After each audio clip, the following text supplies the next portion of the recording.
Now let's move on to the explanation of scene 4, in which we have following complex words. The first word is incredulous, जिसका उर्दू में मतलब है बेएतबारी, while in English it means doubtful.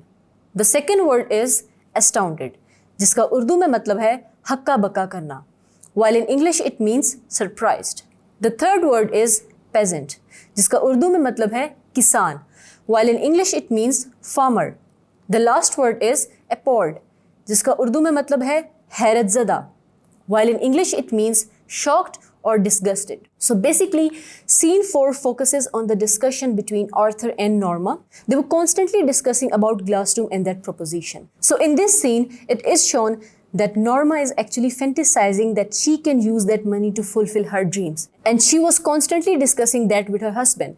But her husband was asking her to stay away from that matter. So the scene starts when Norma finds that package again lying at the front door. But initially she does not take it up.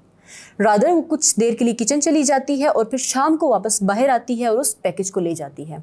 अब वो थोड़ा सा उसको देखने लगती है और फिर कहती है कि क्या पता कोई अमीर शख्स लोगों के साथ किसी किस्म की गेम खेल रहा है, जिस पे उसका हस्बैंड उसको मना करता है कि इसके बारे में ज़्यादा मत सोचो और इसको छोड़ दो. और फिर वो उसको कहती है कि क्या पता ये एक जेन्युइन ऑफ़र हो, लेकिन उसका हस्बैंड उसको ये समझाता है कि बेशक ये एक जेन्युइन ऑफ़र हो, स्टिल इट्स अ मर्डर.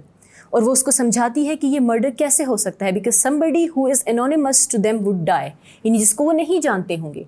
ऐसा भी तो हो सकता है कि 10,000 मीलों दूर कोई चाइनीज़ बंदा मर जाए या फिर कॉन्गो में कोई मरीज़ मर जाए, जिस पे उसका हस्बैंड उसको समझाता है कि ये भी तो हो सकता है कि हमारे पड़ोस पे कोई छोटी सी प्यारी बच्ची या बच्चा मर जाए. यानी कि उसका पॉइंट ये था कि स्टिल इट्स अ मर्डर, यानी कि कोई जान पहचान वाला मरे या अनजान बंदा मरे, स्टिल ये एक मर्डर है.